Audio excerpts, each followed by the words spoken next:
Mechanism പഠിപ്പിച്ചു കൊടുക്കുന്ന mechanism നമ്മളൊരു ക്ലാസ് പോലെയൊക്കെ എടുത്തിട്ട് പ്രിലിമിനറി ആയിട്ടുള്ള പ്രിലിമിനറി എന്തൊക്കെയാണ് ഇപ്പോൾ ഒരു വണ്ടി നിന്നോയാൽ നമ്മൾ ആദ്യം എന്ത് ചെക്ക് ചെയ്യണം അല്ലെങ്കിൽ എവിടെ അത് നമ്മളൊരു ക്ലാസ് ആയിട്ട് എടുത്ത് എല്ലാ ലേഡീസ് എല്ലാവർക്കും നമ്മൾ അത്യാവശ്യം ഒരു നോളജ് കൊടുക്കും. അവർക്ക് എന്താണ് ഇത് ചെക്ക് ചെയ്ത് അല്ലെങ്കിൽ എവിടെ കൊണ്ടാണ് വന്നതെന്നെങ്കിലും നമുക്ക് അറ്റ്ലീസ്റ്റ് അറിയാനുള്ള ഒരു ഇത് നമ്മൾ പ്രത്യേകം ക്ലാസ് കൊടുക്കാറുണ്ട്. വണ്ടി എടുക്കുക, ഒരു സ്ത്രീ അല്ലെ ആരും ആവട്ടെ വണ്ടി എടുക്കാൻ വന്നു, ആദ്യം എന്താ ചെയ്യേണ്ടത്? വണ്ടി ആദ്യം എടുക്കുമ്പോൾ തന്നെ നമ്മൾ ഫസ്റ്റ് ടയർ കാറ്റുണ്ടോ എന്ന് ആദ്യം ചെക്ക് ചെയ്യുക. പിന്നെ വോണ്ട് നോക്കുക വെള്ളമുണ്ടോ. ഇപ്പൊ പുതിയ വണ്ടികളൊന്നും വെള്ളം ഒഴിക്കേണ്ട ആവശ്യമൊന്നുമില്ല. ലക്ഷറി വെഹിക്കിളിനൊന്നും നമുക്ക് അത് നോക്കേണ്ട കാര്യമില്ലല്ലോ. ചെറിയ വണ്ടികൾക്ക് ഫ്യൂവൽ ഉണ്ടോ എന്ന് നോക്കുക. പിന്നെ വണ്ടിയുടെ പേപ്പേഴ്സ് എല്ലാം ഉണ്ടോ എന്ന് നോക്കുക. വണ്ടിക്കകത്ത് ലൈസൻസ്. പുതിയ വണ്ടികൾക്കൊന്നും ഇപ്പോൾ ഈ ബോണറ്റ് ഒക്കെയുള്ള പരിപാടികളൊന്നും ഇല്ല. ഞാൻ ജീപ്പിലൊക്കെ പഠിച്ചുകൊണ്ട് ഇപ്പോൾ ഞാൻ രാവിലെ എഴുതിയിട്ട് ബോണറ്റൊക്കെ തുറന്ന് ഓയില് വെള്ളം ഇതൊക്കെ നോക്കി ചെക്ക് ചെയ്തിട്ടാണ് വണ്ടി എടുക്കുന്നത്. അതുപോലെ വാഷ് ചെയ്യണം. വണ്ടി എടുക്കുമ്പോഴേ നമ്മളൊരു ഐശ്വര്യം വണ്ടി ഒന്ന് വാഷ് ചെയ്തെടുക്കുകയാണെങ്കിൽ അതിൻ്റെതായിട്ടുള്ളൊരു സുഖമുണ്ട്. ഈ ആദ്യം രാവിലെ എടുക്കുമ്പോ മുമ്പോട്ട് എടുക്കണം, അത്ര വിശ്വാസമൊക്കെ ഉണ്ട്. മുമ്പോട്ട് എടുക്കുക ഞങ്ങളെല്ലാം എടുക്കാറുണ്ട്. അതായത് ആദ്യം ഒരു വണ്ടി എടുക്കുമ്പോൾ കുറച്ച് മുമ്പോട്ട് എടുത്തിട്ട് എടുക്കുക. പോകുന്ന കാര്യം നന്നായിരിക്കട്ടെ അല്ലേ. ഒരു സ്ത്രീ വണ്ടി ഓടിക്കുന്ന സ്ത്രീക്ക് ജീവിതത്തിൽ പൊതുവെ ഒരു ആത്മവിശ്വാസം വരും എന്ന് പറയുന്ന സത്യമാണ്. എല്ലാരും ഒരുപോലെ ഉത്തരമല്ല. എന്താ സീമ മാത്രം ഉണ്ടായിരിക്കുന്നത്? രോഹിണി, നമുക്ക് എനിക്ക് തോന്നുന്നു നമ്മള് ജീവിതത്തിൽ ഒരുപാട് പ്രതിസന്ധികൾ തരണം ചെയ്ത് പോകുന്ന മാതിരി തോന്നും അല്ലേ? തീർച്ചയായിട്ടും. കാരണം ഒരുപാട് ബുദ്ധിമുട്ടുകൾ അനുഭവിക്കുന്ന, ഇപ്പൊ ഈ ഡ്രൈവിംഗ് അറിയാത്തത് കൊണ്ട് ഒരുപാട് ബുദ്ധിമുട്ടുകൾ അനുഭവിക്കുന്ന സ്ത്രീകളെ ഞാൻ കണ്ടിട്ടുണ്ട്. ഇപ്പൊ എവിടെയെങ്കിലുമൊക്കെ ഒന്ന് പോകാനാണല്ലോ അവർക്ക് സ്വന്തമായിട്ട് വേറൊരാളെ ഡിപ്പെൻഡ് ചെയ്യേണ്ടി വരുന്നൊരവസ്ഥ. അതിപ്പം നമ്മുടെ റിലേറ്റീവ്സ് ആണെങ്കിൽ ഒരു പരിധി വരെ നമുക്ക് അവരെ വിശ്വസിക്കാം. അപ്പൊ പുറത്തുനിന്നൊരാളെ അല്ലെങ്കിൽ അങ്ങനെ ഒരു സാഹചര്യത്തിലല്ല എന്നുണ്ടെങ്കിൽ പുറത്തുനിന്നൊരാളെ നമുക്ക് ഡിപ്പെൻഡ് ചെയ്യേണ്ടി വരും. അത് അത്രത്തോളം ഒരു എന്താ പറയുക ഒരു നമുക്കൊരു അത്ര സേഫ് ആണെന്ന് നമുക്കൊരു ഉള്ളിലൊരു ഭയം അല്ലെങ്കിൽ പല ബുദ്ധിമുട്ടും ഉണ്ടാവും. എപ്പോഴും അവിടെ പോകണമെങ്കിൽ ഇവിടെ പോകണമെങ്കിൽ വേറെ ഡിപ്പെൻഡ് ചെയ്യാം.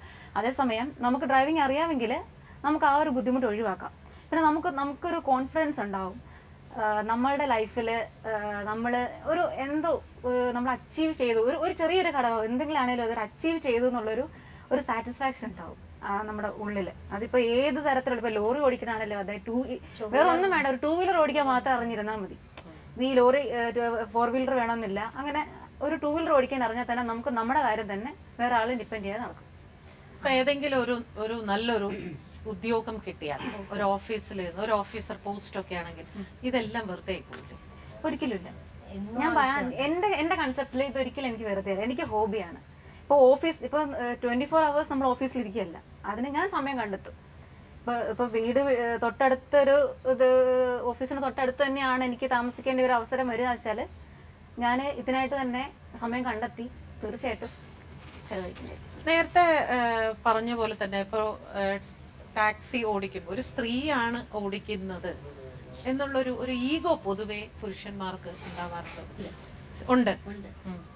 കാരണം അടുക്കളയിൽ കിടക്കേണ്ട സ്ത്രീകൾ ഇനി ഇതും കൂടി ചെയ്തു കഴിഞ്ഞാൽ കൈയടക്കിയാൽ അതെ, പിന്നെ ഞങ്ങൾക്കൊന്നും അതിനോട് സ്ഥാനമില്ല എന്നാണ് പറയുന്നത്. ആദ്യം ഞങ്ങളുടെ 3 വർഷമായി ടാക്സി ഫീൽഡ്. ഈ 3 വർഷം ആദ്യമായിട്ട് ഞങ്ങൾ ടാക്സിയിലോട്ട് ഇറങ്ങിയപ്പോഴത്തേക്ക് പേരൂർക്കട വെച്ചിട്ട് എനിക്കൊരു അനുഭവം ഉണ്ടായി. കാരണം ഈ ടാക്സിയും കൊണ്ട് ഇറങ്ങിയപ്പോഴത്തേക്ക് ഓട്ടോയിൽ കല്ലെടുത്തെറിയാൻ വരെ പറഞ്ഞ് ആക്ഷേപിച്ചിട്ടുണ്ട്. അത് കഴിഞ്ഞിട്ട് ഇത്രയും നാൾ ഈ 3 വർഷം ഇപ്പോൾ ഒരു കുഴപ്പമില്ലാണ്ട് എന്ന് വെച്ചാൽ പുരുഷന്മാർക്കൊപ്പം ഞങ്ങളും അതുപോലെ ലൈസൻസ് എടുത്ത് ഈ ടാക്സി ഫീൽഡിൽ വരുന്നുണ്ടെങ്കിൽ അത്രയും ഞങ്ങളുടെ കഴിവ് തന്നെയാണ്. തീർച്ചയായിട്ടും. സമയ കൃത്യനിഷ്ഠത പാലിക്കുന്ന പുരുഷന്മാരാണോ സ്ത്രീകളാണോ? സ്ത്രീകളാണ്. ശരിക്കാൻ വേറെ ഇതായിട്ടൊന്നുമല്ല, കറക്റ്റ് സമയത്തിന് ഞങ്ങൾ വണ്ടിയുമായിട്ട് ഞങ്ങളവിടെ എത്തിയിരിക്കും 10 മിനിറ്റ് മുൻപേ. അതേ സമയത്ത് വേറൊരു ട്രാവൽസിൽ നിന്നാണ് ഒരു വ്യക്തിയെ വിളിച്ചിട്ടുണ്ടെങ്കിൽ അവർ വരാൻ വൈകും. ഞങ്ങൾക്ക് ഇതാണ്, ഞങ്ങളുടെ 10 മിനിറ്റിന് മുമ്പേ ഞങ്ങൾ പാസഞ്ചേഴ്സിൻ്റെ അടുത്ത് എത്തിയിരിക്കും. രണ്ടാമത് ഓട്ടോ ഡ്രൈവേഴ്സ് ഞങ്ങൾ ഒരുപാട് ഇറിറ്റേറ്റ് ചെയ്തിട്ടുണ്ട്.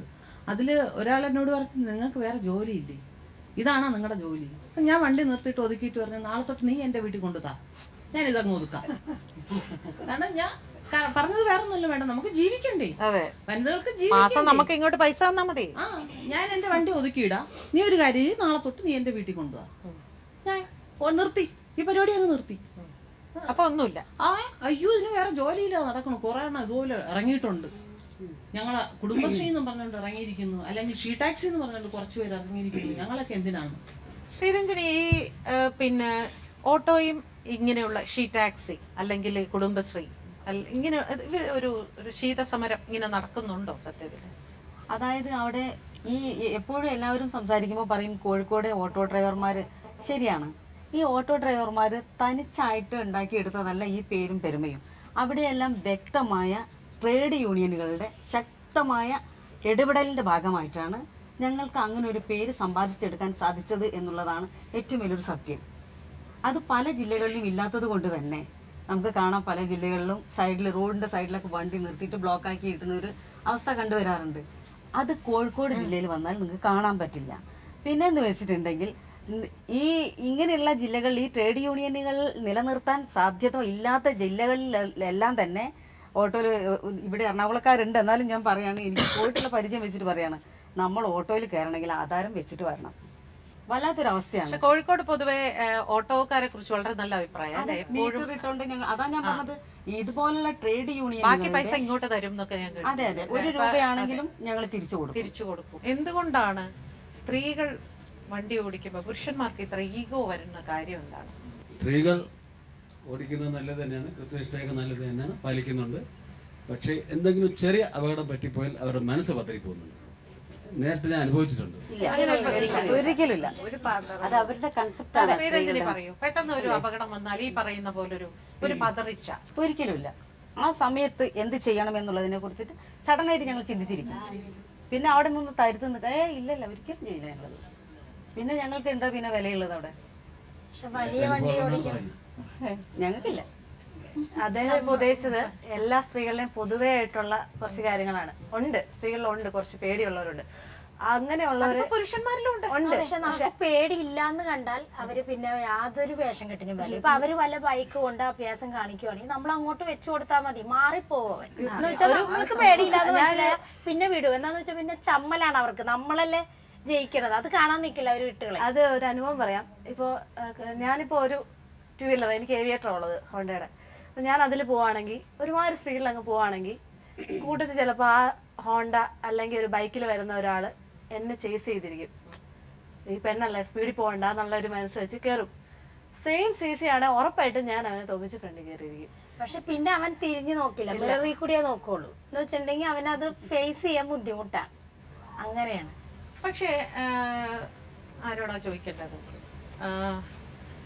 സിസിമോളുടെ അടുത്ത് എന്തായാലും ചോദിക്കുന്നില്ല. സിസിമോള് നല്ല ധൈര്യമുള്ളത്. അതെ, ലില്ലി സാധാരണ ഇപ്പോൾ വളരെ വിജനമായ ഒരു വഴി, വലിയ വെളിച്ചമില്ല, ഇരുട്ടാണ്. നമുക്ക് പക്ഷെ ഒറ്റയ്ക്ക് വണ്ടി ഓടിച്ച് പോകുമ്പോൾ ഒരു ഭയം വരില്ല? കാരണം ആണുങ്ങൾ വണ്ടി ഓടിച്ചു കൊണ്ട് പോകുമ്പോൾ പോലും ചിലപ്പോൾ തടഞ്ഞു നിർത്തി പിടിച്ചു പറയും, അത്തരം കാര്യങ്ങളൊക്കെ നടക്കുന്നില്ലേ? എന്നെ ശക്തനാക്കുന്നവൻ മുഖം ഞാൻ സകലത്തിലും മതിയാകും എന്നാണ് ഞാൻ വിശ്വസിക്കുന്നത്. കാരണം ദൈവത്തിന്റെ കൃപയില്ലെങ്കിൽ നമ്മൾ എത്ര കഴിവുണ്ടെന്ന് പറഞ്ഞാലും പറ്റത്തില്ല. വണ്ടിയാൽ കയറി കഴിയുമ്പോൾ ഫുള്ള് നമ്മൾ അല്ല പിന്നെ ഓടിക്കുന്നത്. ഞാൻ അറിയുന്നു എൻ്റെ ദൈവം എൻ്റെ കൂടെ ഇരുന്ന് എന്നെ വണ്ടി ഓടിപ്പിക്കുന്നത്. എനിക്ക് അങ്ങനെ ഒരു ഭയം തോന്നിയിട്ടില്ല മാഡം. വേറൊരാൾ ഓടിക്കുമ്പോൾ എനിക്ക് ഭയം തോന്നും, ഞാൻ അവരുടെ കൂടെ ഇരിക്കുമ്പോൾ. പക്ഷെ വണ്ടിയെ കയറുമ്പോൾ എനിക്ക് അങ്ങനെ ഒരു പറയൂ. പിന്നെ രോഹിണി പറയൂ, അങ്ങനെ ഒരു സിറ്റുവേഷൻ വരുമ്പോൾ നമുക്ക് എല്ലാവർക്കും ഇങ്ങനെ ഒരു അഭിപ്രായം എടുക്കാൻ പറ്റില്ല. ദൈവം എന്നോടൊപ്പം ഉണ്ട്. ഇപ്പൊ ഞാൻ എപ്പോഴും എല്ലാവരോടും പറയുന്നത്, നമ്മുടെ ബുദ്ധിയും കൂടിയാണ്. താൻ പാതി ദൈവം പാതി എന്ന് വരും അല്ലേ? നമ്മളായിട്ട് ചെന്നിട്ട് ഒരു അപകടത്തിൽ ചെന്നിട്ട് ദൈവം എൻ്റെ കൂടെ തുണച്ചില്ല എന്ന് പറയുന്നതിൽ അർത്ഥമില്ല. അങ്ങനെ ഒരു സിറ്റുവേഷൻ വരികയാണെങ്കിൽ നമ്മൾ ഒറ്റയ്ക്ക് പലപ്പോഴും ഞാനൊക്കെ വിജനമായ വഴി കൂടെ വണ്ടി ഓടിക്കുമ്പോൾ ഈ പറയുന്ന ഒന്നും സംഭവിച്ചിട്ടില്ല, പക്ഷെ ഞാൻ ചിന്തിക്കാറുണ്ട്, സംഭവിച്ചാൽ എന്താണ് അപ്പോൾ നമ്മൾ ചെയ്യേണ്ടത്? നമുക്കിപ്പോൾ പല സ്ത്രീകൾക്കും നേരത്തെ പറഞ്ഞ മാതിരി പെട്ടെന്ന് ഫോൺ എടുത്ത് ഒന്ന് കൈവിറയ്ക്കും എന്തൊക്കെ പറഞ്ഞാലും. കാരണം കായികപരമായിട്ട് നമുക്ക് നേരിടാൻ അല്പം ബുദ്ധിമുട്ടായിരിക്കും എന്നുള്ളത് മാത്രമല്ല, പ്രശ്നം വരുന്നത് നമ്മുടെ ശരീരത്തിന് തന്നെയാണ്. എന്ത് രീതിയിൽ നോക്കിയാലും ബാധിക്കപ്പെടുന്നത് സ്ത്രീയല്ലേ അല്ലെ? അത്തരം സിറ്റുവേഷൻ എന്ത് ചെയ്യും? ഒന്നാമത് അത് ഒരു മൈൻഡ് സെറ്റ് പോലെ. എൻ്റെ ഒരു കൺസെപ്റ്റില് ഇപ്പൊ നമ്മളുടെ മൈൻഡിൽ ഇപ്പൊ നമുക്ക് എപ്പോഴും നമ്മൾ അറ്റാക്ക് ചെയ്യപ്പെടാതെ അല്ലെങ്കിൽ നമ്മൾ എപ്പോഴും സേഫ് ആയിട്ടിരിക്കണമെന്നില്ല. നമ്മളിപ്പോൾ പല സാഹചര്യങ്ങളോട് നമ്മളിപ്പം ഇപ്പോൾ ഇവരുടെ ചേച്ചിമാരൊക്കെ ആണെങ്കിൽ അവരുടെ ജീവിത മാർഗ്ഗമാണ് ഇതെന്ന് പറഞ്ഞാൽ. അപ്പോൾ അവരെന്തായാലും അപ്പോൾ അവർക്കത് ഒഴിവാക്കാൻ ഒരു പറ്റിയെന്ന് വരില്ല. അപ്പോൾ അങ്ങനെ ഒരു അവസ്ഥ, എൻ്റെ ഒരു മൈൻഡ് സെറ്റ് വെച്ചിട്ടാണെങ്കിൽ അങ്ങനെ ഒരു അവസ്ഥയിൽ പോവുകയാണെങ്കിൽ ആദ്യം തന്നെ നമുക്ക് വരാൻ അല്ലെങ്കിൽ നമ്മൾക്കൊരു ഐഡിയ ഉണ്ടാവണം ഇങ്ങനെയൊക്കെ ഉണ്ടാവും, അല്ലെങ്കിൽ ഒരു ആക്സിഡന്റോ പ്രിപ്പയർഡ് ആയിട്ടിരിക്കുക. നമുക്ക് അതിനെ എങ്ങനെ റിക്കവർ ചെയ്യാം. സിസിമോളെ സംബന്ധിച്ച് ബസ് ഓടിച്ച് നടക്കുന്ന ആളെ എത്ര പെട്ടെന്ന് ആരും കയറി അറ്റാക്ക് ചെയ്യില്ല. കാരണം ബസ് ഓടിക്കുമ്പോ പറ്റില്ല അങ്ങനെ, നമുക്ക് തിരിച്ചങ്ങോട്ട് ഒരു തട്ട് വെച്ച് കൊടുത്താൽ തീരും. പക്ഷെ 2 വീലർ കുറച്ച് സ്ത്രീകൾ എപ്പോഴും ഡേഞ്ചറസ് ആണ് അല്ലേ? ഡേഞ്ചറസ് കറക്റ്റ് ബാലൻസ് വേണം. 2 വീലർ എന്ന് പറഞ്ഞാൽ 2 വീലിന്റെ പുറത്തുള്ളവര് പേടിക്കാതെ അതെ ഇങ്ങോട്ടൊന്നും ചോദിച്ചു കഴിഞ്ഞാൽ ഒരു പക്ഷേ ആ വഴിക്ക് അങ്ങ് പോയിക്കോളൂ. പേടിച്ച് നിന്നാലേ പ്രശ്നമുള്ളൂ കുറെയൊക്കെ. ഒരു ചെറിയ ബ്രേക്കിന് ശേഷം നമുക്ക് തിരികെ. ശ്രീരഞ്ജിനി, ഓട്ടോ ഓടിക്കുമ്പോൾ പലപ്പോഴും പുരുഷന്മാർ ഓട്ടോ ഓടിക്കുമ്പോൾ ചില ഒറ്റയ്ക്ക് പെൺകുട്ടികളൊക്കെ ബാക്കിലിരിക്കുമ്പോൾ ഇവരുടെ ചില കമന്റ്സും ഒരുപാട് പേര് ഇപ്പൊ എന്നോടൊക്കെ വന്ന് എന്നോട് വന്ന് പരാതി പറഞ്ഞിട്ടുണ്ട്. ഇങ്ങനെ അവര് ഓട്ടോ ഓടിക്കുന്നവർ മോശമായ ഭാഷയിൽ സംസാരിക്കുന്നുണ്ട്, പ്രത്യേകിച്ച് രാത്രികാലങ്ങളിൽ സഞ്ചരിക്കുമ്പോൾ. പക്ഷെ ഒരു സ്ത്രീ ഓടിക്കുമ്പോൾ പിന്നിലിരിക്കുന്ന പുരുഷന്റെ മനോഭാവം എന്താണ്?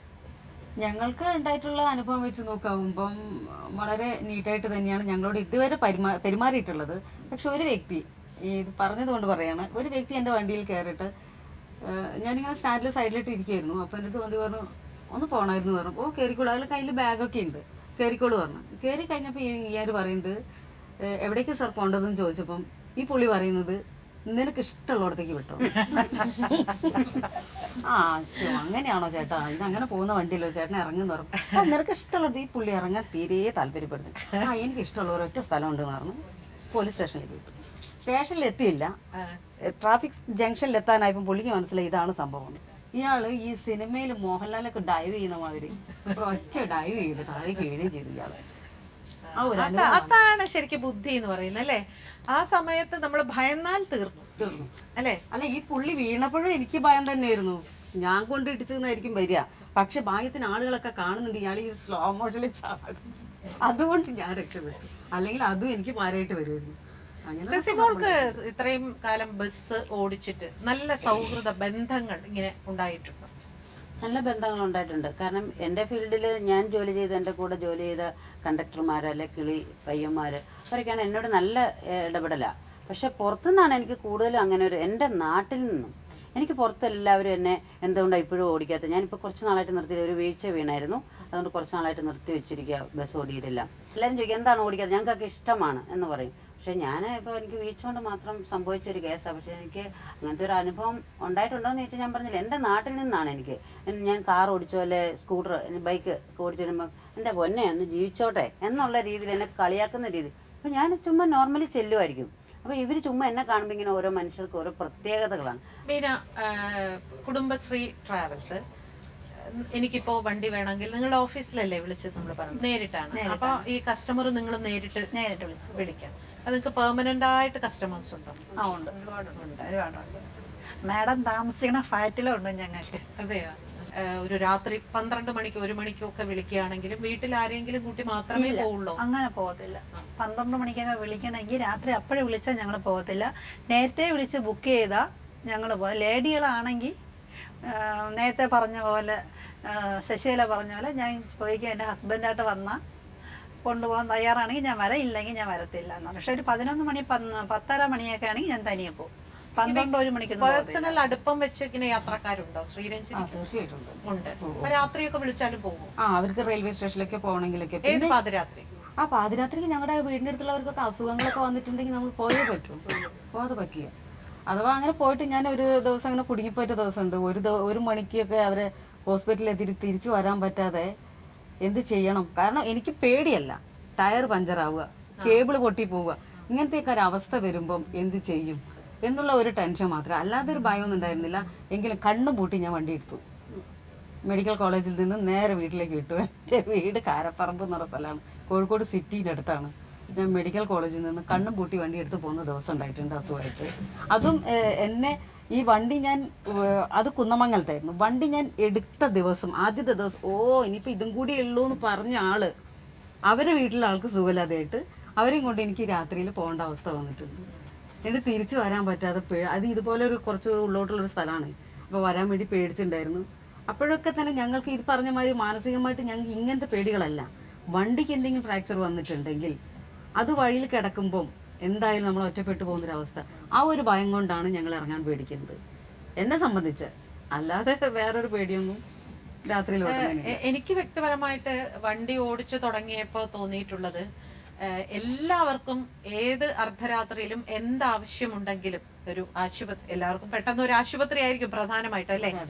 അങ്ങനെയുള്ള ആവശ്യം വരുമ്പോ നമുക്ക് അവരെ സഹായിക്കാൻ പറ്റുന്നുണ്ടല്ലോ എന്നുള്ളത് ഒരു വലിയ സന്തോഷമാണ് അല്ലെ. അതൊരു വലിയ ആത്മവിശ്വാസവുമാണ്.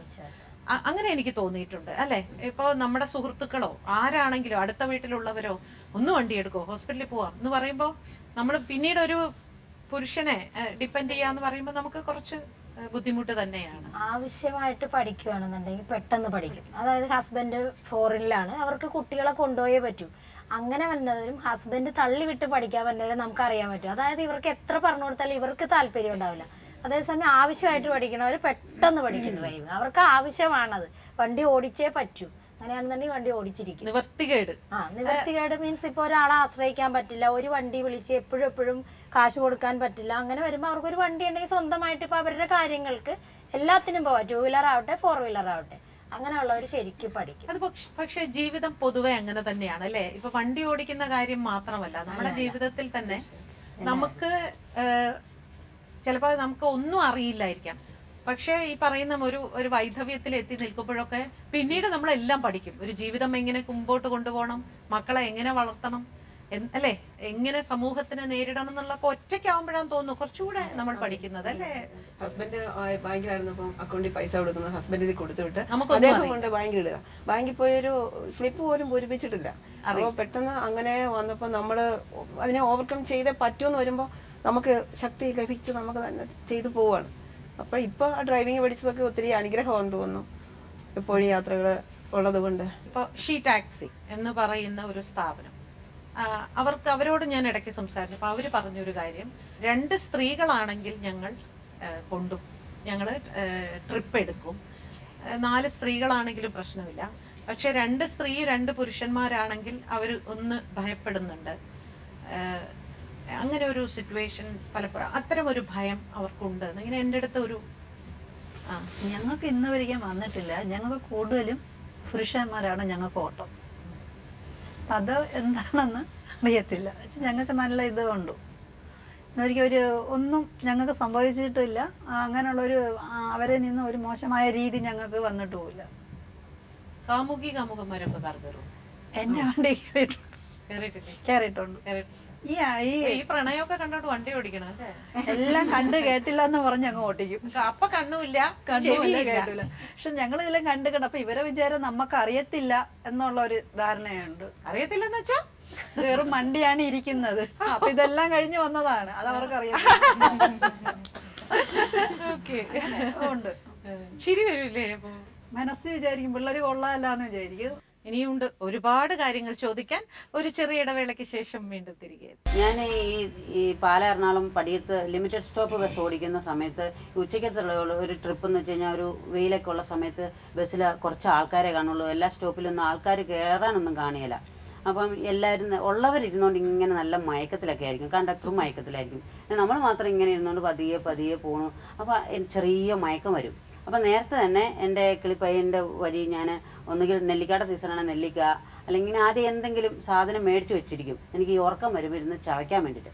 ഞാൻ ഈ നെല്ലിക്ക ആണെങ്കിൽ ഒരു നെല്ലിക്ക മതി എനിക്ക് പാലായിൽ നിന്ന് എറണാകുളം വരെ ചവയ്ക്കാനായിട്ട്. ഒരു നെല്ലിക്ക മതി.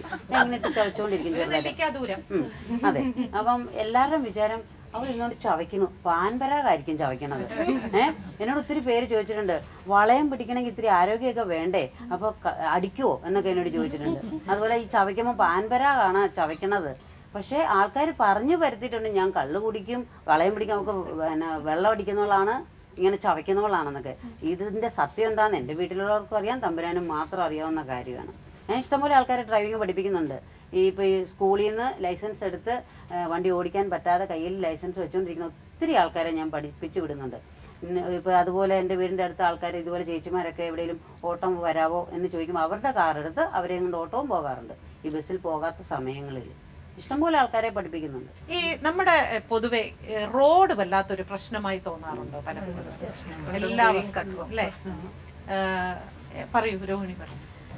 പ്രത്യേകിച്ചും എനിക്ക് എൻ്റെ ഒരു അനുഭവം, എവിടെ വരെ ലോങ് ട്രിപ്പ് പോയിട്ടുണ്ട്? Long trip out of state ഒന്നും പോയിട്ടില്ല. ഔട്ട് ഓഫ് സ്റ്റേറ്റ് പോയിട്ടുണ്ടോ? ലോങ് എവിടെ വരെ?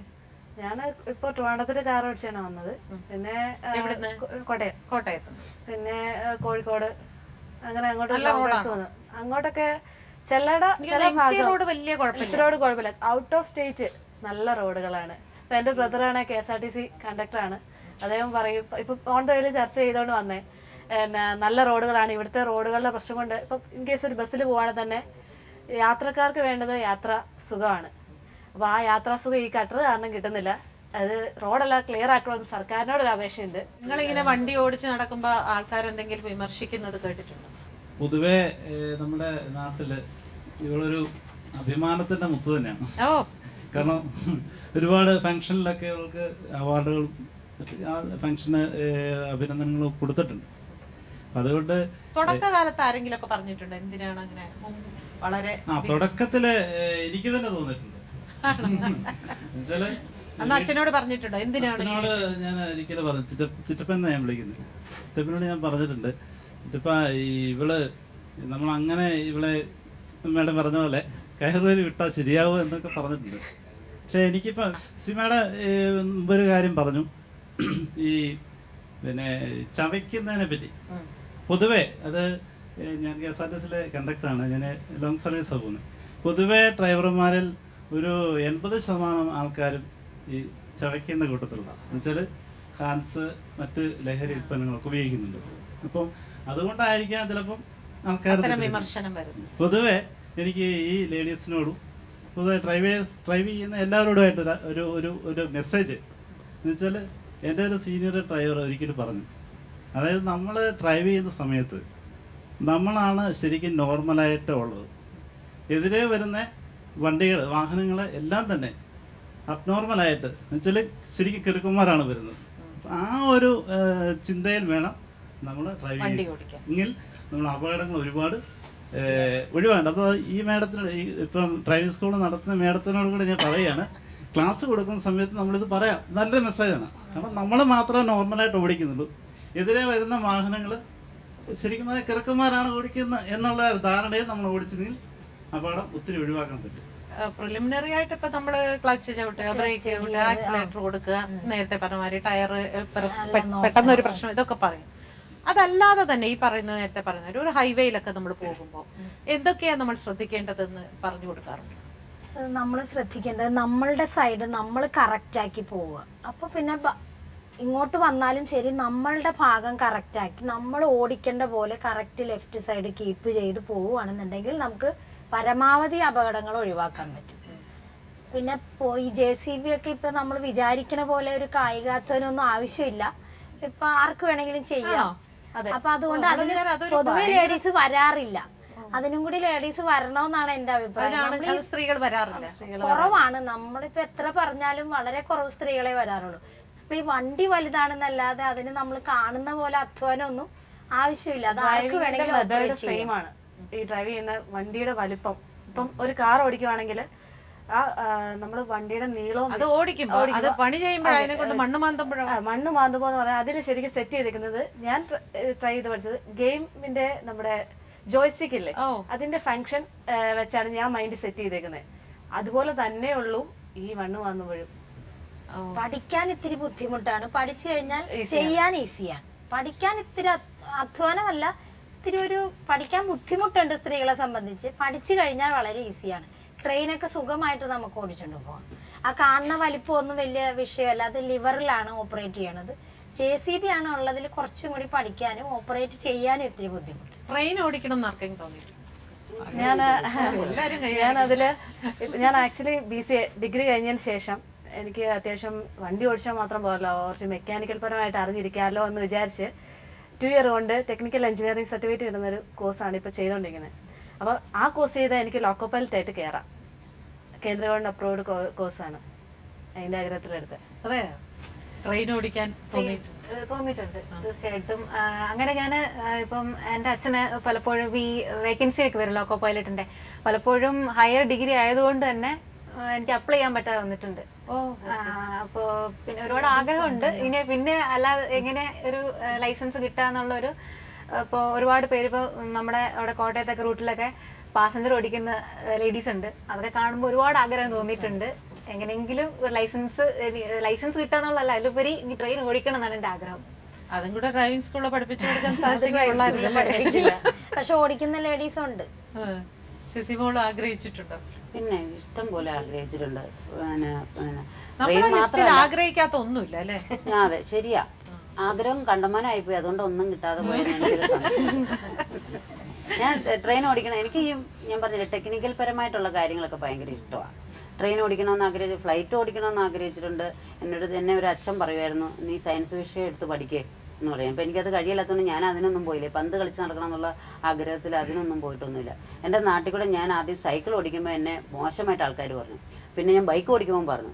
അപ്പോൾ ഒരു വട്ടം ഞാൻ കാറും കൊണ്ട് ചെന്നപ്പോൾ, ആദ്യമായിട്ട് എൻ്റെ നാട്ടിൽ ഞാൻ കാറും കൊണ്ട് ചെന്നപ്പോൾ പറയാം, അവളിനി ഇച്ചിരി അവൾ ഫ്ലൈറ്റ് ഓടിച്ചുകൊണ്ട് വരുന്നു. വളയിട്ട കൈകൾ വളയം പിടിക്കുമ്പോൾ ഒരു ചെറിയ ഇടവേളയ്ക്ക് ശേഷം ആരെങ്കിലും തുടക്കകാലത്ത് മോശമായ കമന്റ്സ് ഇങ്ങനെ വണ്ടി ഓടിച്ച് നടക്കുന്നു അങ്ങനെ കേട്ടിട്ടുണ്ടോ? അത് ഞാൻ പറഞ്ഞു, ലേഡീസിന്റെ ഭാഗത്ത് തന്നെ എനിക്ക് ഉണ്ടായിട്ടുള്ളൂ. ജെൻസ് വളരെയേറെ സപ്പോർട്ടീവാണ് ഈ കാര്യത്തില്. എന്നോട് തന്നെ ഒരു വയനാട്ടിലുള്ള ഒരു പ്രായമുള്ള ഒരാൾ പറഞ്ഞു, ഞാൻ ചെന്നിട്ട് വേണം പയറിന് വെള്ളം നനയ്ക്കാൻ. അവളിപ്പോൾ ഇരുന്ന് സീരിയൽ കാണുന്നുണ്ടാവും. ഞാൻ പറയാം, എൻ്റെ പൊന്നു ചേട്ടാ, നിങ്ങൾക്ക് അതുപോലെ അവരുടെ അടുത്ത് പറഞ്ഞാൽ പോരെ, ഒന്ന് ചെയ്യും മോളേന്ന്. അല്ല, അതല്ല, നിങ്ങളൊക്കെ ചെയ്യുന്നത് കാണുമ്പോൾ എനിക്ക് ഭയങ്കര സന്തോഷം തോന്നുന്നുണ്ട്. എന്നിട്ട് ആ പുള്ളി എനിക്ക് 10 രൂപ അധികം തരികയും ചെയ്തു. അങ്ങനത്തെ ഒരു അവസ്ഥ ഉണ്ടായിരുന്നു. എനിക്കിപ്പോൾ ഇതിലൊന്നുമല്ല, ഇപ്പോൾ ഈ കൈരളി ചാനലിൽ ഇങ്ങനൊരു അവസരം തന്നപ്പം ഞാനൊരു കാര്യം പറയാൻ ആഗ്രഹിക്കുകയാണ് മാഡം. ഇതെല്ലാം ലേഡീസ് കൈമുതലാക്കിയിട്ടുണ്ട്. പക്ഷേ എത്ര സർക്കാർ സ്ഥാപനങ്ങളിൽ ലേഡി ഡ്രൈവർമാരുണ്ട്? അത് ഭയങ്കര ഒരു പരാജയമായിട്ടാണ് ഞങ്ങൾക്ക് അനുഭവപ്പെടുന്നത്. ഇത്രയേറെയാണ് അത്.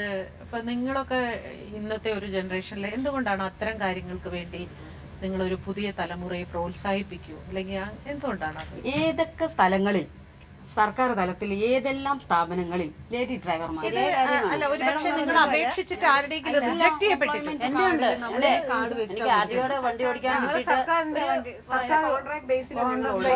ഞങ്ങൾ ഓടുന്നുണ്ട്, ഡ്രൈവർമാരുണ്ട്. പക്ഷെ ഞങ്ങളിപ്പോ അവിടെ 7 മാസമായി. ഇപ്പൊ ഞങ്ങൾ അവിടെ ചെന്ന സമയത്ത് അവര് എന്തോ അത്ഭുതം പോലെയാണ് ഞങ്ങളെ നോക്കുന്നത്. പക്ഷെ ഞങ്ങൾ വണ്ടി കോർപ്പറേഷനിൽ നിങ്ങൾ ഓടിക്കുന്നുണ്ടെങ്കിൽ നിങ്ങളുടെ വണ്ടിയല്ലേ നിങ്ങൾ അവിടെ ഓടിക്കുന്നത്? ഒരു വനിതാ പോലീസ് സ്റ്റേഷനിൽ പോലും വണ്ടി ഓടിക്കുന്നത് പുരുഷന്മാരാണ്.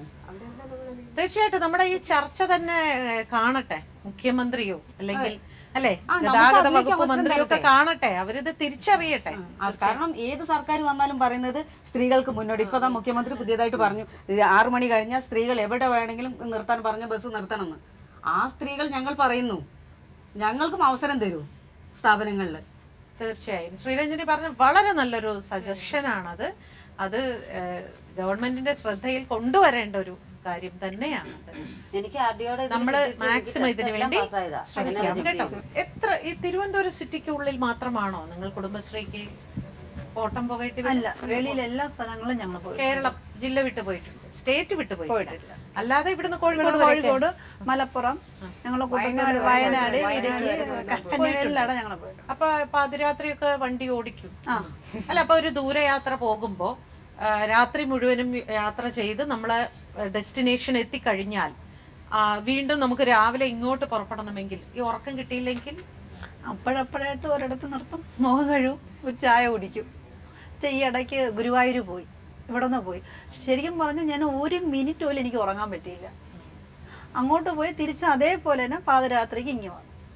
അപ്പം ഞാൻ വിചാരിച്ച ലേഡിയല്ല. അപ്പം എൻ്റെ കൂട്ടത്തിരുന്ന കസ്റ്റമർ പറഞ്ഞു ഞാൻ ഇച്ചിരി ഓട്ടിക്കാമെന്ന് പറഞ്ഞു. അപ്പം ഞാൻ വിചാരിച്ച എന്തായാലും ഇച്ചിരി ഓടിച്ച് ഇത്രയും നല്ലതല്ലേ. ആ സാർ ഒരു 5 മിനിറ്റ് ഓട്ടിച്ച് മതി, എനിക്ക് ശരിയാവത്തില്ല. എൻ്റെ തോന്നുന്നു ഞങ്ങൾ പറത്തി അങ്ങ് വിടാൻ പറഞ്ഞു. ഞങ്ങൾ മാക്സിമം ഈ വണ്ടിക്ക് അത്രേ ഉള്ളൂ. പക്ഷെ 60 അനുസരിച്ച് വിട്ടിട്ട് സാറിന് അത് പിടിക്കില്ല. സാറ് പറഞ്ഞു ഞാനൊരു 80 പോകും. 80 എടുത്തപ്പോൾ ആൾക്ക് മതിയായി. ഒരു ചെറിയ ബ്രേക്കിന് ശേഷം നമുക്ക് തിരികെ എത്താം. ഈ രാത്രി പാതിരാത്രിയൊക്കെ വണ്ടി ഓടിക്കുമ്പോൾ ഈ പറയുന്ന മാതിരി ഉറക്കം വരാറുണ്ടോ? ഉറക്കം വരാറുണ്ട്. അപ്പൊ എന്ത് ചെയ്യും? പിന്നെ വെളുപ്പാങ്കാലം ആകുമ്പോഴേക്കും ഉറക്കം വരും. അപ്പൊ എന്ത് ചെയ്യും? അപ്പം വണ്ടിയിൽ കിളി ചെറുക്കന്മാരുണ്ടല്ലോ, മറ്റേ നമ്മുടെ സഹായികളായിട്ട്, അവരിങ്ങനെ ഓരോ വർത്തമാനങ്ങളെല്ലാം പറഞ്ഞുകൊണ്ടിരിക്കും. പിന്നെ ഇടയ്ക്ക് ബിസ്ക്കറ്റ് തരും തിന്നാനായിട്ട്, എന്തെങ്കിലുമൊക്കെ ഇങ്ങനെ ചവച്ചുകൊണ്ടിരിക്കാൻ പറഞ്ഞ് തന്നുകൊണ്ടിരിക്കും. അപ്പോൾ നമ്മളിങ്ങനെ ഇരിക്കുന്ന കൂട്ടത്തിൽ അന്നേരം ഇങ്ങനെ മേടിച്ച് ഓരോന്ന് ഇങ്ങനെ തിന്നു നോക്കിയിട്ട് അപ്പോൾ ഇങ്ങനെ വർത്തമാനം പറഞ്ഞ് ഇങ്ങനെ ഉറക്കില്ല. അപ്പോൾ ഒരു വട്ടം ഞാൻ പറഞ്ഞു എനിക്ക് നന്നായിട്ട് ഉറക്കം വരുന്നുണ്ടെന്ന് പറഞ്ഞു. ഞാൻ വേളാങ്കണ്ണി ട്രിപ്പ് പോകുമ്പോൾ എനിക്കൊരു നിയോഗം വെച്ചിട്ടാണ് ഞാൻ പോയത്. ഞാൻ ആദ്യമായിട്ട് വേളാങ്കണ്ണിക്ക് പോകുന്നതാണ്. അപ്പോൾ ഞാനൊരു നിയമം വെച്ച് എനിക്ക് ഒരു ആളെ വിട്ടിട്ടുണ്ട്, കൂടെ ഒരാൾ സഹായിയായിട്ട് വിട്ടിട്ടുണ്ട്, വേണമെങ്കിൽ മയങ്ങാം എന്നും പറഞ്ഞിട്ടുണ്ട്. ഞാൻ പറഞ്ഞില്ല, ഞാൻ തന്നെ ഓടിച്ചോളാം. ഇവിടുന്ന് 5 മണിക്ക് വൈകിട്ടെടുത്ത് വെളുപ്പിന് 5 മണിയായപ്പോൾ ഞങ്ങൾ 3 ബസ് പോയി ഒന്നിച്ച് ഞാനും അവരുടെ ഒപ്പം തന്നെ കയറി ചെന്നു. അപ്പോൾ എന്നോട് ഉറങ്ങണമെങ്കിൽ ഉറങ്ങാമെന്ന് പറഞ്ഞു. ഇല്ല, ഞാൻ തന്നെ ഓടിച്ചോളാം. എനിക്ക് ഉറക്കം വന്നപ്പോഴും ഞാൻ പറഞ്ഞില്ല, ഞാൻ തന്നെ ഓടിച്ചോളാം എന്നും പറഞ്ഞുകൊണ്ട് ഞാൻ അവിടെ വരെ വണ്ടി ഓടിച്ചുകൊണ്ട് നിയോഗം വെച്ചിട്ടാണ് പോയത്. നിയോഗമൊന്നും നടന്നില്ല. എന്നാൽ തന്നെ ഞാൻ ഒറ്റയ്ക്ക് ഇങ്ങനെ ഇരുന്ന് വണ്ടി ഓടിക്കാൻ എനിക്ക് വർത്തമാനം പറഞ്ഞ് എൻ്റെ ഉറക്കത്തെ അവർ കളയാറ്. കാരണം ഉറങ്ങാൻ പാടില്ലല്ലോ. വീട്ടിലെത്തുമ്പോഴേക്കും കാലൊക്കെ വല്ലാതെ വേദന എടുക്കുമോ? സ്ഥിരം വണ്ടി ഓടിക്കുമ്പോൾ നമുക്ക് അങ്ങനെ കാലിന് വേദനയൊന്നും വരാറില്ല. ആരെങ്കിലും എപ്പോഴെങ്കിലും വല്ല തട്ടലോ മുട്ടലോ വണ്ടി ആരുമായിട്ട് അങ്ങനെ ഞാൻ തട്ടിയിട്ടുണ്ട്. ഞാൻ ഒത്തിരി മത്സരോട്ടം നടത്തുമ്പോൾ തട്ടലൊക്കെ നടത്തിയിട്ടുണ്ട്. എൻ്റെ അടുത്ത് മത്സരിക്കാൻ വന്നാൽ ഞാനും മത്സരിക്കും. അപ്പോൾ ഒരു തട്ട് വെച്ച് കൊടുക്കും. ലൈൻ ബസ്, അതായത് എറണാകുളം പാല ലിമിറ്റഡ് ഓടിക്കുമ്പോൾ ഇതുപോലെ മത്സരം, കോട്ടയത്തു നിന്ന് വരുന്ന ബസ്സും പാലയിൽ നിന്ന് വരുന്ന ബസ്സുകളും തമ്മിൽ ഒരിടത്ത് വെച്ച് കൂട്ടിമുട്ടും. അന്നേരം അവിടുന്ന് ഭയങ്കര മത്സരം. എപ്പോഴും നടക്കുന്ന ഒരു പ്രശ്നം തന്നെയാണ് ഈ ബസ്സുകാർ തമ്മിലുള്ള ഒരു മത്സരം, അല്ലേ? അത് ബാധിക്കുന്ന മുഴുവനും സൈക്കിളിൽ പോകുന്നവനും സ്കൂട്ടറിൽ പോകുന്നവനും ആയിരിക്കും. തീർച്ചയായിട്ടും. അല്ല, ഞാൻ വേറൊരു കാര്യം ചോദിക്കുന്നത്, ഈ ചെറുപ്പക്കാർക്കാണ് വേഗത കൂടുതൽ, ഏറ്റവും ഹയസ്റ്റ് സ്പീഡിൽ പോവാം, അങ്ങനെ ഉണ്ടോ? ഹൈ സ്പീഡ് എടുക്കുമോ? ഹൈ സ്പീഡ് ഞാൻ എടുത്തിട്ടുള്ളത് ഒരു ഹോസ്പിറ്റൽ കേസ് വന്നപ്പോഴത്തേക്കും ആണ് എടുത്തിട്ടുള്ളത്. പിന്നെ ഞാൻ റേസിങ് ചെയ്യുന്നുണ്ട്. അപ്പോൾ ട്രാക്കിൽ റേസ് ചെയ്യാറുള്ളൂ, സ്പീഡ് എടുക്കാറുള്ളൂ. റോഡിൽ സേഫ് റൈഡിനെയാണ് പ്രൊമോട്ട് ചെയ്യുന്നത്. അതായത് അപകടരഹിത ഡ്രൈവിംഗ് ശീലമാക്കുന്നുള്ളൊരു മെസ്സേജ് തന്നെ എനിക്ക് എത്തിക്കണമെന്നുണ്ട്. അതായത് റോഡ് നിയമങ്ങൾ പാലിച്ചും പിന്നെ ഒരു വാഹനം ഡ്രൈവ് ചെയ്യുകയാണെങ്കിൽ തന്നെ അതിൻ്റെ വാഹനത്തിൻ്റെ പെർഫോമൻസും, അതായത് ഗുഡ് കണ്ടീഷൻ പിന്നെ അത് ഓടിക്കുന്ന ആളുടെ ബൈക്ക് റേസ്, കാർ റേസ്. പിന്നെ ഞാനിപ്പോൾ ചെയ്തു വന്നത് ഇപ്പോൾ നാഷണൽ ലെവൽ ചാമ്പ്യനാണ് ഓഫ് റോഡ് റേസിങ്. മഹീന്ദ്ര നടത്തിയ ഓഫ് റോഡ് മുംബൈയിൽ വെച്ച്, നാസിക്. അത് കേരളത്തിൽ സെലക്ഷൻ വന്നു, കേരളത്തിൽ പാസ്സായി. അങ്ങനെ എല്ലാ സ്റ്റേറ്റിൽ നിന്നുള്ള മത്സരാർത്ഥികളുണ്ടായിരുന്നു. പിന്നെ കാർ റേസിങ് ചെയ്യുന്നത് ബാംഗ്ലൂർ പോലെയുള്ള ഇടത്താണ് റേസ് ചെയ്യുന്നത്. അതിലും നിരവധി പ്രൈസ് കിട്ടിയിട്ടുണ്ട്.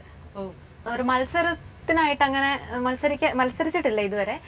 നമ്മളെ വണ്ടി നല്ല കണ്ടീഷനാണ്, റോഡും സേഫാണ്. അതായത് ഈ ഹൈവേ ഒക്കെ ആണെങ്കിൽ ഇപ്പം എൻ്റെ വണ്ടി ഹമാറയാണ്, അപ്പോൾ അത് ഒരു 80 കൂടുതലൊന്നും പോകാൻ പറ്റത്തില്ല, അതുപോലെ തന്നെ പാളും. സോ അത്ര ആ ഒരു ലിമിറ്റിൽ, എനിക്ക് പോകാൻ പറ്റുന്ന ലിമിറ്റിൽ ഞാൻ സ്പീഡ് എടുക്കാറുണ്ട്. പക്ഷേ ഡ്രൈവിംഗ് തന്നെയാണ്. ഇപ്പോൾ ഈ തിരക്കുള്ള ഒരു ട്രാഫിക്കിൽ അവിടെ ഒക്കെ വരുമ്പോഴത്തേക്ക് അങ്ങനെ ഞാൻ സ്പീഡൊന്നും എടുക്കാറില്ല. അങ്ങനെ മത്സരമൊന്നുമില്ല. മേഡം, ഈ സേഫ് റൈഡിങ്ങിൽ തന്നെ 2 ടൈപ്പ്. റാഷ് ഡ്രൈവിംഗ് ഉണ്ട്, അതായത് ആൾക്കാരൊക്കെ നോക്കാതെ വെട്ടിച്ച് പയ്യന്മാരൊക്കെ പോകുന്ന കണ്ടില്ലേ, അതിനെ പ്രൊമോട്ട് ചെയ്യത്തില്ല. കാരണം അത് ആക്സിഡൻസ് കൂടുതൽ ഉണ്ടാക്കുന്നുണ്ട്. ആംബുലൻസ് ഓടിച്ചിട്ടുണ്ടോ? ആംബുലൻസ് ഈ പറയുന്ന മാതിരി നമ്മൾ ഒന്നും സിഗ്നൽ നോക്കണ്ട, ഒന്നും നോക്കണ്ടല്ലോ, അല്ലെ? അപ്പൊ ആ സമയത്തൊരു പേഷ്യന്റിന്റെ ഒരു ടെൻഷനും കൂടി ഉണ്ടാവില്ലേ? പിന്നെ കൊണ്ടുപോയിട്ടില്ല, നമുക്കത് ഓടിക്കാൻ തന്നു. വെറുതെ ഓടിക്കണം, അല്ലാതെ പേഷ്യന്റ് കിടത്തിക്കൊണ്ട് ഓടിച്ചിട്ടില്ല. ഒരാളെ കൊണ്ടുപോയി ഇവിടെ നിന്ന് വെപ്രാളപ്പെട്ട് കൊണ്ടുപോയി. പക്ഷെ തിരിച്ചു വന്ന സമയത്ത് ആ വെപ്രാളമൊന്നും ഇല്ലായിരുന്നു. എന്നുവെച്ചാൽ ഇവിടെ നിന്ന് അങ്ങോട്ട് പോയ സ്പീഡല്ല തിരിച്ച് ഇങ്ങോട്ട് പോയി. എന്നാൽ അപ്പോഴത്തെ ഒരു ഇതിലങ്ങ് കൊണ്ടുപോയി. തിരിച്ചു വന്നപ്പം എങ്ങനെയാണ് അതിന്റെ ആ സ്പീഡല്ല, തിരിച്ചു എങ്ങനെ ഇവിടെ കൊണ്ടുവന്നെന്നാണ് ആ ഒരു ഇത്. എന്തായാലും എനിക്ക് ഈ ചർച്ച വളരെയധികം സന്തോഷവും അഭിമാനവും തരുന്നുണ്ട്. കാരണം സ്ത്രീകൾ എന്ന് പറയുന്നത് വെറും പറയുന്നവർ അടുക്കളയിൽ മാത്രം ജോലി ചെയ്യാനല്ല, അതിനപ്പുറത്തേക്ക് എന്തും ചെയ്യാൻ. ഇതൊക്കെയാണ് യഥാർത്ഥത്തിൽ സ്ത്രീ ശാക്തീകരണം എന്ന് പറയുന്നത്. അല്ലാതെ നമ്മൾ മൈക്കിൽ ഇങ്ങനെ ഘോരം പ്രസംഗിച്ച് വീട്ടിൽ പോയിട്ട് ഇന്ന് കുറേ സംസാരിച്ചു ഇത് പറയുന്നതിനേക്കാൾ നിങ്ങളെല്ലാം കഠിനാധ്വാനികളാണ്. നിങ്ങളെല്ലാം സ്വന്തം അധ്വാനത്തിൽ മറ്റുള്ളവർക്ക് മാതൃകയാകുന്ന രീതിയിൽ ജീവിക്കുന്ന സ്ത്രീ ശക്തികളാണ്. അങ്ങനെയുള്ള സ്ത്രീ ശക്തികളോടൊപ്പം ഇത്രയും നേരം സമയം ചിലവഴിച്ചതിൽ എനിക്ക് ഒരുപാട് സന്തോഷമുണ്ട്. അത്യധികം ഞാൻ അഭിമാനിക്കുകയും ചെയ്യുന്നു. എല്ലാവർക്കും നന്ദി, നമസ്കാരം.